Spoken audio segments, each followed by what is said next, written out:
Hello friends, welcome to NS Education. आज का हमारा टॉपिक है लोकोक्तियाँ। तो चलिए स्टार्ट करते हैं।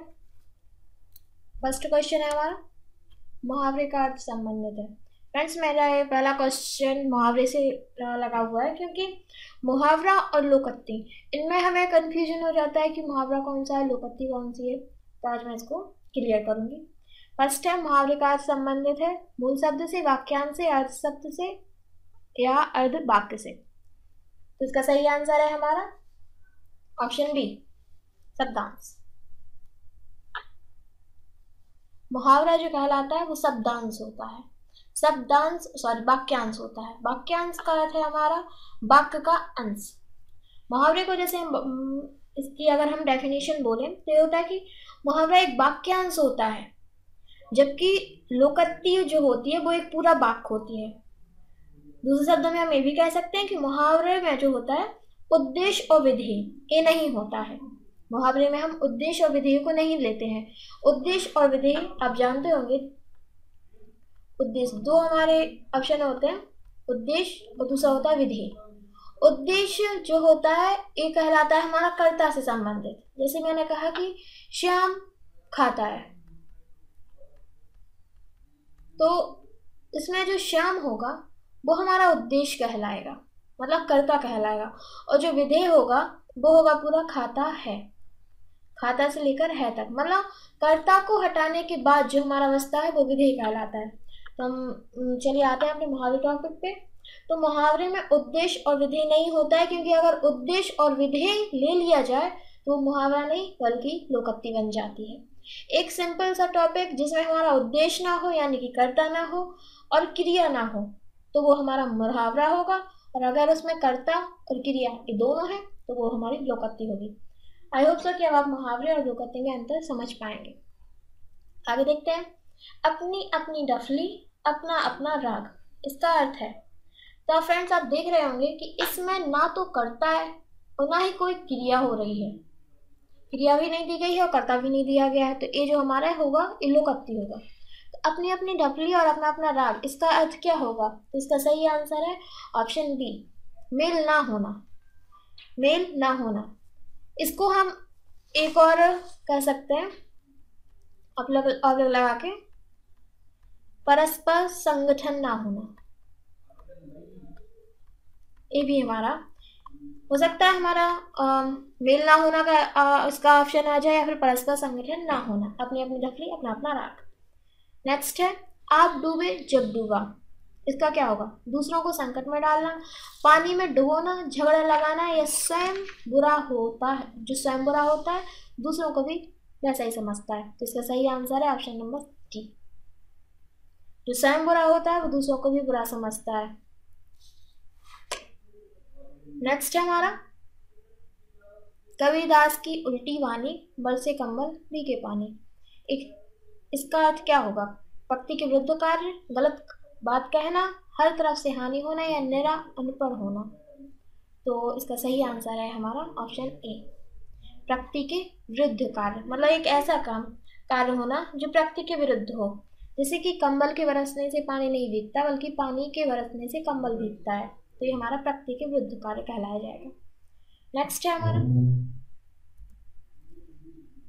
इस हाथ दे उस हाथ ले, इसका अर्थ क्या होगा? जैसी करनी वैसी भरनी, बी निराला ढंग, सी काम का फल शीघ्र पाना, या डी ओछे की प्रीत बालू की भीत।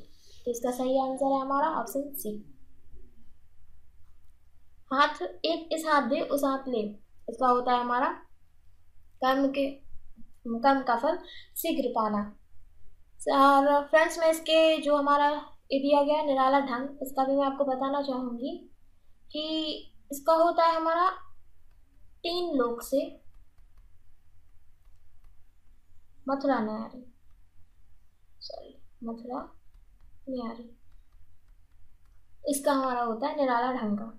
और ओछे की प्रीत बालू की भीत, इसका होता है नीचों का प्रेम क्षणिक होना, नीच इंसानों का प्रेम क्षणिक होना।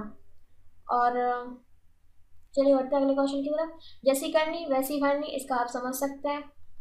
ओछी की प्रीत बालू की भीख, इसका मैं बता चुकी हूँ आपको कि नीचों का प्रेम, क्षणिक होना, मतलब कि एक ऐसा इंसान जो नीच प्रवृत्ति का है फिर भी आपसे अच्छे से बात कर रहा है, तो उसका जो प्रेम है वो कुछ ही समय के लिए होगा, इसका अर्थ होता है। नेक्स्ट क्वेश्चन है, काम होने के पहले ही फल पाने की इच्छा रखना क्या कहलाता है? गाछे कटहल ओटे तेल, गरजे सो बरसे नहीं, नौक की लकड़ी 90 खर्च, माल्य मुक्त दिले हुए है। तो इसका सही आंसर है ऑप्शन नंबर ए। बाकी जो आपके दिए गए हैं, गरजे सो बरसे नहीं, इसका होता है बकवादी कुछ नहीं करता, मतलब ज्यादा बोलने वाला इंसान कुछ नहीं करता, बकवादी कुछ नहीं करता। नेक्स्ट है हमारा, 9 की लकड़ी 90 खर्च, तो इसका होता है हमारा कि काम साधारण होना लेकिन खर्च ज्यादा होना, मतलब 9 रुपए की लकड़ी थी लेकिन खर्च हो गया उसको, और उसको लाने में जो खर्च हुआ वो हो गया 90 रुपए, तो साधारण काम के लिए अधिक खर्च होना। फिर हमारा वाले मुक्त दिले हुए रहे, तो इसका है हमारा मुफ्त में मिले पैसे खर्च करना, कोई इतने पैसे मिल जाए जिसे हम मुफ्त में उड़ाते रहे, तो उसमें ये होता है हमारा माली मुक्त दिले हुए रहे, मतलब मुफ्त में मिले जो पैसे हैं उनको खर्च करने में ममता ना रहना या प्रेम ना रहना, मतलब उड़ाते जाना, ये समझ के कि कौन से हमारे हैं, तो मतलब दिल से उनको उड़ाते जाना, कोई भी उनके प्रति भाव ना रखना। नेक्स्ट है हमारा 7th क्वेश्चन, दुविधा में पड़ना, इसका क्या होगा? भाई गति सांप चुचुंदर केरी, बी है भैंस के आगे बिन बजाना, और यहाँ पे फ्रंट से कट गया है हमारा, बड़ा ना है यहाँ पे, और थर्ड है हमारा मार मार के हकीम बनाना, या लश्कर में ऊँट बदनाम, तो इसका सही आंसर है 7 का ए, ऑप्शन नंबर ए। नेक्स्ट हमारे जो ये दिए गए हैं कि भैंस के आगे बीन बजाना, मतलब कि एक मूर्ख व्यक्ति को गुण सिखाना, मतलब कि ऐसा इंसान जो मूर्ख है, बिल्कुल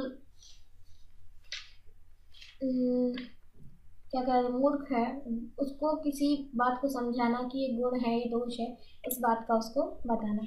मार मार के हकीम बनाना, इसका कहलाता है कि जबरदस्ती आगे बढ़ाना, मतलब जबरदस्ती किसी काम को कराना, जैसे कि कोई बच्चा है वो पढ़ता नहीं है लेकिन उसको मार मार के एक क्लास निकालना, दूसरी क्लास निकालना, तो मार मार के हकीम बनाना, यानी कि जबरदस्ती आगे बढ़ाना। लश्कर में ऊँट बदनाम, तो इसका होगा हमारा दोस्त किसी का और बदनामी किसी की, मतलब कार्य गलत कोई करे और बदनामी किसी और की हो, मतलब दोस्त किसी का और बदनामी किसी की। नेक्स्ट क्वेश्चन है, लेना देना 22.5, इसका अर्थ क्या होगा? सिर्फ मोल भाव करना, अच्छे बारे सॉरी अच्छे बुरे एक समान, थर्ड है एक मोल नहीं बेचना, या अभाव ही अभाव, तो इसका सही आंसर है हमारा ए,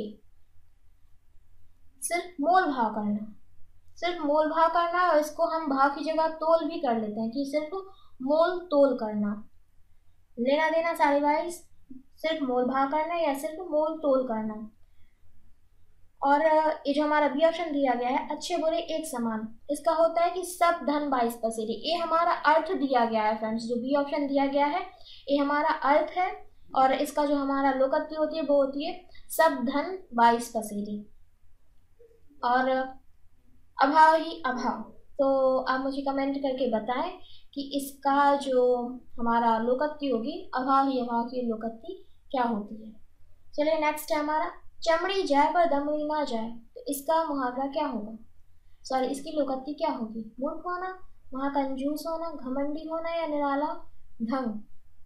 तो इसका सही जो आंसर है हमारा वो है महाकंजूस होना, मतलब दमड़ी जाए सॉरी चमड़ी जाए पर दमड़ी ना जाए, मतलब कि इतना कंजूस कि अगर कोई मार रहा है तो मारता रहे लेकिन वो एक भी पैसा खर्च नहीं करेगा, इस टाइप का इंसान होना। चलिए बढ़ते हैं अगले क्वेश्चन की तरफ। बूढ़ा वंश कबीर का उपजा पूत कमाल, इसका क्या होगा? श्रेष्ठ कुल में बुरे का पैदा होना, कबीर के कुछ सॉरी यहाँ पे कुछ नहीं कुल है, कबीर के कुल सॉरी कबीर के कुल में बच्चे का जन्म। थर्ड है श्रेष्ठ वंश में अच्छे बच्चे का जन्म, या कबीर का वंश जन्मा। तो इसका जो सही आंसर है इसका है श्रेष्ठ कुल में बुरे का जन्म, ऑप्शन ए।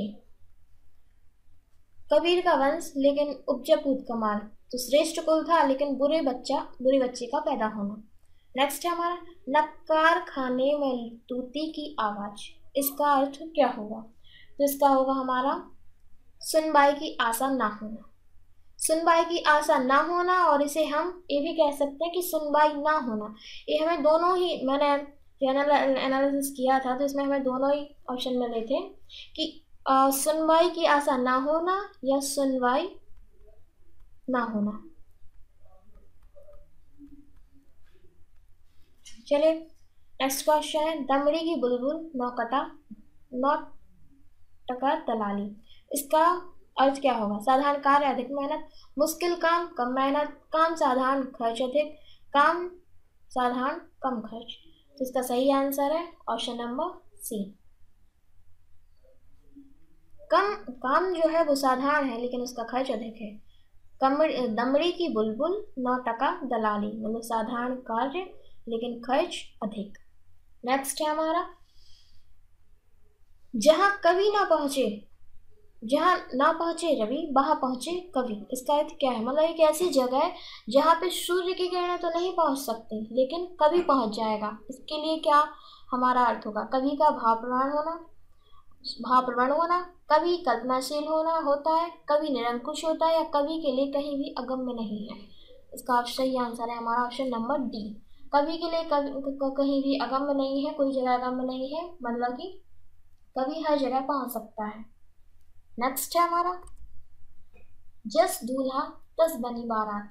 इसका हमारा अर्थ क्या होगा? संगठन से ही कार्य सिद्ध होते हैं, सुंदर वस्तु के साथ ही सुंदर का मेल होता है, साथ ही सभी साथी एक ही जैसे या बेढंगा होना। इसका सही आंसर है ऑप्शन सी, सभी साथी एक ही जैसे। नेक्स्ट है हमारा अंधे के हाथ बटेर लगना। इसका आंसर क्या होगा? तो इसका सही आंसर है हमारा ऑप्शन सी, अपात्र को सफलता मिल जाना। मतलब एक ऐसा व्यक्ति जो उस सफलता के काबिल नहीं है उसको सफलता प्राप्त हो जाना, अंधे के हाथ बटेर लग जाना। घर की मुर्गी दाल बराबर। इसका क्या होगा? घर की वस्तु का कोई भी आदर ना होना, घर के ज्ञानी को सम्मान ना होना, मुर्गी का महंगा होना, या मुर्गी दाल का मेल ना होना। तो इसका सही आंसर है हमारा ऑप्शन ए, वस्तु, घर की वस्तु का कोई आदर ना होना। फ्रेंड्स आपको इसमें घर के ज्ञानी का सम्मान ना होना और इसमें कंफ्यूजन हो रहा होगा, लेकिन फ्रेंड्स देखिए यहाँ पे घर की मुर्गी दाल बराबर, मतलब यहाँ पे एक किसी वस्तु की बात हो रही है ना कि किसी इंसान की। इसका जो यहाँ पे एक वस्तु की बात हुई है, इंसान की नहीं, इसलिए यहाँ पे वस्तु को ही लिया जाएगा। मुर्गी या दाल को इंसान का नाम नहीं है, इंसान से रिलेटेड नहीं है, तो इस यहाँ पे वस्तु ही लेंगे। जो हमारा बी है घर का ज्ञानी, घर के ज्ञानी को सम्मान नहीं, इसका होता है हमारा घर का जो भी जोड़ा और आन गाँव का सिद्ध। भी जो है इसका होता है घर का जो भी जोड़ा आन गाँव का सिद्ध। तो जब इंसान की बात होगी तो हम इंसान से रिलेटेड लेंगे, जब किसी वस्तु की बात होगी तो हम वस्तु से रिलेटेड लेंगे। नेक्स्ट है हमारा 100 आने एक मन, सॉरी 100 सयाने एक मन। इसका आंसर क्या होगा? इसका अर्थ क्या होगा? कुछ भी निर्णय ना कर पाना, ज्यादा चालाक बनना, अच्छे विचारों में भिन्नता होना, या बुद्धिमानों के विचारों का एक जैसा होना। तो इसका सही आंसर है ऑप्शन नंबर डी, बुद्धिमानों के विचारों का एक जैसा होना। मतलब 100 सयाने एक मत, लोग तो कई हैं लेकिन मत एक है, तो ऐसा वही होता है जहाँ पे सारे लोग बुद्धिमान होते हैं और एक किसी भी विषय पर एक ही निर्णय लेते हैं। नेक्स्ट है हमारा चोर की दाढ़ी में तिनका। चोर आडंबर दिखाता है, गुरु से चेले का आगे बढ़ना, अपराधी का इकबाल करना, या अपराधी का सदा शंका से घिरा होना। तो इसका सही आंसर है ऑप्शन डी, अपराधी का सदैव शंका से घिरा होना। मतलब जो इंसान जुर्म करता है वो हमेशा ही इस आशंका में बना रहता है कि कहीं उसका दोष सामने ना आ जाए। नेक्स्ट है हमारा खड़ी बोली कहाँ बोली जाती है। ये हमारे साहित्य से रिलेटेड क्वेश्चन है, तो दो क्वेश्चन साहित्य से ले लेंगे। झांसी में, कानपुर में, मेरठ में, अलीगढ़ में। तो हमारी जो खड़ी बोली बोली जाती है वो बोली जाती है कानपुर में। फ्रेंड्स मैं आपको बताना चाहूँगी कि जो झांसी है, झांसी ये हमारा बुंदेलखंड में आता है।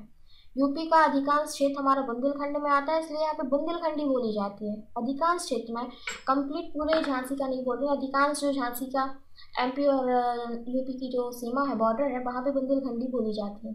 कानपुर है जो थोड़ा हटके है, इसलिए यहाँ पे खड़ी बोली बोली जाती है। और मैं आपको ये भी बताना चाहूँगी कि भारत के अधिकांश क्षेत्र में खड़ी बोली बोली जाती है। नेक्स्ट है हमारा दक्षिण भारत हिंदी प्रचार सभा का मुख्यालय कहाँ है? वर्धा, ब्राह्मणी, बेंगलोर या हैदराबाद? तो इसका सही आंसर है ऑप्शन नंबर ए, वर्धा में। सो फ्रेंड्स, आज का हमारा ये वीडियो फिनिश हुआ। आई होप सो कि आपको हमारा ये वीडियो अच्छा लगा होगा, समझ में आया होगा। और thank you for watching this video. तो और प्लीज़ मुझे कमेंट करके जरूर बताएं कि आपको हमारा ये वीडियो कैसा लगा। लाइक करें, कमेंट करें और ज़्यादा से ज़्यादा शेयर करें।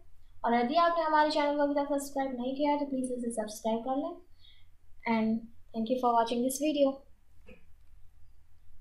Thank you.